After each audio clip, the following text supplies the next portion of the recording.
Thank you, General Quintus, to General Nicholson, Ambassador Bass, to all the members of the United States Armed Forces, our allies and partners. It is my great honor to join you here at Bagram Airfield in Afghanistan with the men and women of resolute support.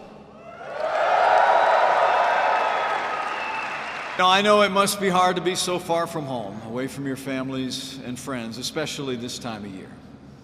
So in this season, I just want you all to know that you're on the hearts of the American people. In gatherings large and small all across this country, in the communities from which you come, I know there'll be a place saved at the dinner table for every one of you. And I also want you to know that millions of Americans will breathe a prayer of thanks for your service and for your safety as you stand for our freedom in this distant land. But whether you wear the uniform or you're here as a civilian, each one of you have stood up and stepped forward to defend our nation, our people, and our very way of life. And your leadership and your service speak louder than any words I could say here tonight. You're patriots. You are heroes. You did not, as that old book says, love your lives so much as to shrink from this calling to serve and defend our nation. And while you come from the rest of us, you are the best of us.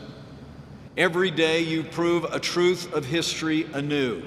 The armed forces of the United States are the world's greatest force for good, and you are a part of those armed forces here in Afghanistan. And during this special season, this very base, Bagram Airfield, has been at the heart of our campaign from the very beginning. It's a bastion of strength and a beacon of freedom in this corner of the world. And as President Trump has said, it's thanks to you and those who stood on this ground before you that, in his words, the horrors on the scale of September 11th have not been repeated on our shores. Let me assure you, you inspire the world with your courage and your unconquerable spirit. You've crushed the enemy in the field and continue to do so. You've driven them into hiding and struck fear into their hearts. You've given the Afghan people the hope of freedom, the freedom to determine their own destiny and chart their own future. But as we all know well, these great achievements have come at a great cost.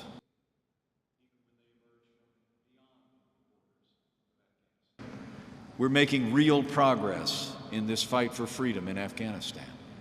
We've dramatically increased American airstrikes, and together with our Afghan partners, we've put the Taliban on the defensive. We've prevented them from launching a major campaign against a provincial capital for the first time in 3 years. We've targeted the Taliban's funding as never before through renewed attacks on its drug trafficking networks. And thanks to the leadership of your Commander-in-Chief and the courage of all of you, in another field of battle, ISIS is on the run. Their capital has fallen. Their so-called caliphate has crumbled from Iraq to Afghanistan and everywhere in between. Thanks to our new strategy, our allies have stepped up as never before. This very gathering is proof. Resolute support has already brought together the United States with 38 other countries from NATO across the wider world. They're sending their best and their bravest to this coalition. And today you stand shoulder to shoulder with them in defense of freedom. The Afghan people are a proud and noble people who have suffered long. In the 1980s, during their long war with the former Soviet Union. In the 1990s, under the brutal rule of the Taliban. And in recent years, from the terrorists and militant who continue to threaten their homes and their families, and who have claimed the lives of more than 35,000 brave Afghan soldiers, security forces, along with countless civilians. But through all the strife, through all their struggle, the Afghan people, those you serve alongside in their armed forces today, have never lost their love of freedom, never lost their courage or their yearning to live in a land free of terror and war. And let the people of Afghanistan know the United States of America stands with them.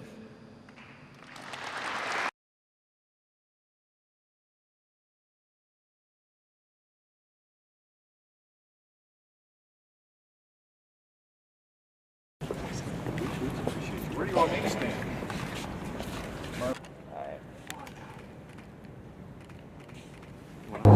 Had the privilege of developing a relationship with President Ghani and Dr. Abdullah, but it was very important to us to get down to the palace.